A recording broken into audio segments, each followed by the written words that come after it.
Olá, é um prazer estar falando aqui para vocês. Hoje, a Yasmin e eu decidimos falar sobre o processo de transição do Sistema de Comunicação por Troca de Figuras, o PECS, para a comunicação robusta, neste caso, o POD. E a gente selecionou esse tema porque é algo que causa bastante conflito, bastante medo, tanto para os profissionais quanto para os familiares que vão fazer essa troca. Gostaria de começar frisando que, na verdade, nós não tiramos nenhum sistema de comunicação de um usuário de comunicação alternativa. Então, a pessoa com necessidade complexa de comunicação, ela vai, através da facilidade ou dificuldade, né, de utilizar o sistema que ela está utilizando, optar por aquele que é mais fácil. Né? O sujeito geralmente utiliza aí a base que é mais fácil. É até por isso que a gente usa esse argumento, né? A comunicação alternativa não atrasa a fala. Se esse sujeito puder falar, ele vai falar, porque é mais fácil usar a fala do que a comunicação alternativa. Então, essa troca, ela tende a acontecer pelas características da comunicação robusta. Em sua maioria, na maioria das vezes, a grande oferta de vocabulário é o maior atrativo para que essa troca aconteça. Este caso em específico chama muita atenção, então nós resolvemos falar e elucidar para vocês este caso, para que vocês tenham isso como referência. Nós vamos falar de uma menina, de uma adolescente, que tem um quadro de TEA de base. Ela está em intervenção desde os 2 anos de idade, mas entre os 2 e os 4 anos de idade, ela foi estimulada à fala apenas, sem recurso de comunicação alternativa.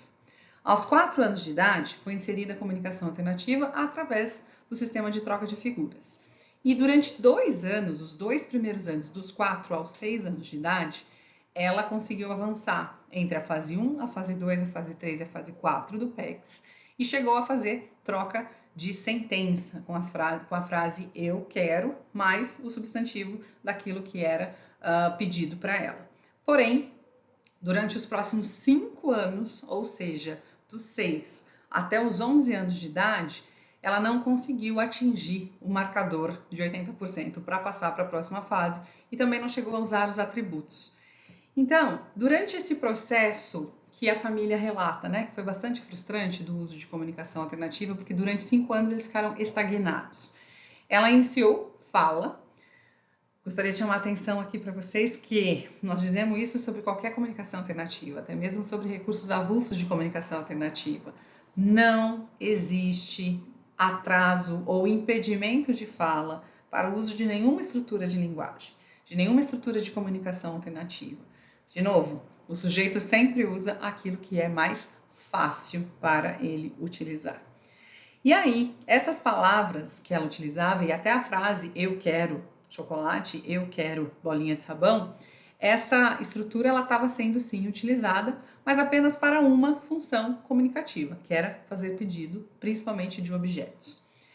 Durante este período aí, a família relata que o principal fator para a família não engajar era que o que ela tinha de vocabulário dentro da pasta já era vocabulário que ela utilizava fisicamente ou apontava. Por quê? Porque dentro de casa, as coisas que ela precisava, ela ia até lá e pegava fisicamente.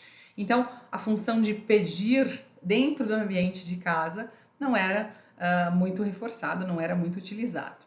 Essa característica do déficit, do uso da comunicação alternativa pelo parceiro de comunicação, eu creio que seja a principal característica que atrapalha o desenvolvimento e a progressão aí dentro do material, dentro do sistema de comunicação. Porém, dentro da estrutura do PECS, a gente tem uma troca baseada nessa função e comentários viriam nessa próxima fase, para o qual ela nunca chegou a atingir aí os pré-requisitos e os scores desejados. Então, a gente tem uma família que durante este processo, né, de 7 anos, utilizou o PECS em fonoterapia e em psicoterapia também, né, para o relato da terapeuta, a gente coletou essas informações. Em janeiro de 2022, com o início imediato, a gente começou com um livro de 12 por página, para dar vocabulário suficiente para outras habilidades, para outras funções comunicativas. Os pais passaram por um treinamento para entender, né, o uso dessa comunicação agora funcional, que também no ambiente de casa iria fornecer vocabulário para que eles pudessem utilizar. Então, de janeiro de 2022 até junho de 2022, ela ficou numa prancha genérica. Quando eu digo prancha genérica, significa que ainda não havia sido customizado esse vocabulário para ela, num livro de 12 por página. Depois desses 6 meses, a gente teve um avanço muito grande, né, das funções pragmáticas, tanto qualitativas quanto quantitativas. Por causa deste avanço, a gente decidiu fazer uma mudança. E aí ela saiu de um livro de 12 por página, que é um livro onde nós estimulamos linguagem em nível de palavra, para um livro de 36 por página com um painel lateral.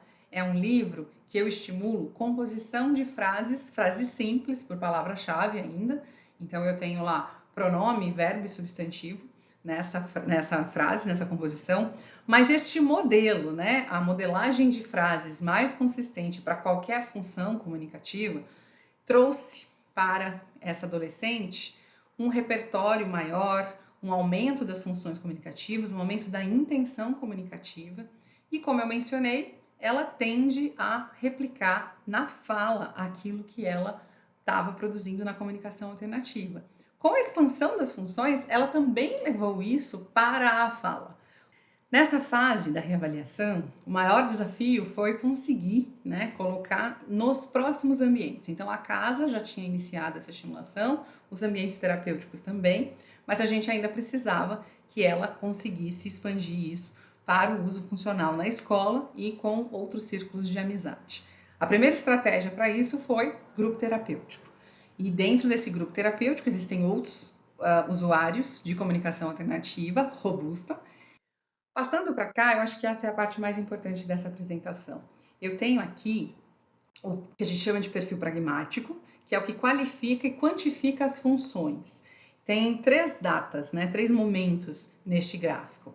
O que vocês veem em azul são os marcadores de janeiro, ou seja, antes do uso da comunicação alternativa. Ela tinha 13 funções pragmáticas. Dessas 13, 11 funções aconteciam por meio informal direcionado ao parceiro, ou seja, aos 11 anos de idade, ela já tinha características aí de intenção comunicativa.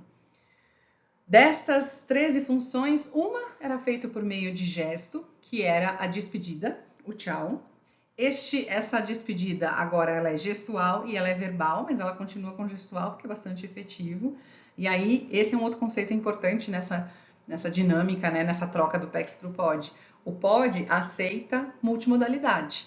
E com a estratégia de multimodalidade, o apontar serve para comunicar, o gesto serve para comunicar, a expressão facial serve para comunicar, ela foi sendo validada e ela adicionou, ao invés de substituir a maioria aí das funções com comunicação alternativa. O segundo marcador de tempo, a gente está em junho de 22, que é quando eu disse para vocês que nós passamos aí para um livro de 36 por página. Aqui a gente já tem um marcador muito legal, que foi um aumento das funções, mas principalmente a mudança qualitativa dessas funções. Então, ela passou a ter 16 das 20 funções, 5 estavam em meio informal direcionadas para o parceiro, 2 em meio gestual, mais 9 passaram para nível de palavra. As funções que ela tinha por meio de palavra na comunicação alternativa, ela começou a reverberar de forma oral depois da modelagem. O terceiro marcador, que é em agosto agora de 2023, ou seja, um ano utilizando uma versão aí de 36 por página, ela passou, né, nessa reavaliação para 20 funções pragmáticas, 7 delas por meio de palavra e 13 delas por meio de frases. Essas frases com justaposição, com uso de adjetivos, com uso de 2 pronomes, de pronome de primeira e de segunda pessoa. E aí, com essa característica, agora, em 2023, nós optamos por fazer a transição para um POD de 70 por páginas, que é um livro que faz estimulação, que faz modelagem em sintaxe complexa. Então, eu posso apresentar para ela, mesmo em comunicação alternativa, o uso de inflexão verbal, de pronomes, de conjunções e várias outras características mais formais da língua. Esse quadro, né, e esse tempo, a gente tem aqui 1 ano e meio de estimulação de linguagem por meio de comunicação alternativa robusta. Ele nos mostra o avanço que ela teve, e esse avanço é principalmente baseado em algumas características que a gente resumiu neste último slide.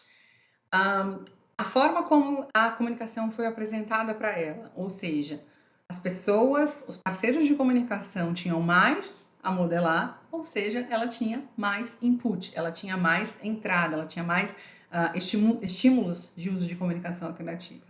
E a segunda característica foi que a gente aumentou os círculos de comunicação, a gente aumentou a quantidade de pessoas com quem ela podia se comunicar, passando aí, saindo da sala de terapia, de fonoterapia, para as outras terapias, para o ambiente de casa, para o ambiente escolar e, finalmente, para o ambiente social no qual ela vive.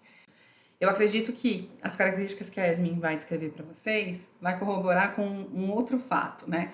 Durante esses 11 anos de vida, ela também foi adquirindo vocabulário, mas ela não tinha este vocabulário para ser utilizado.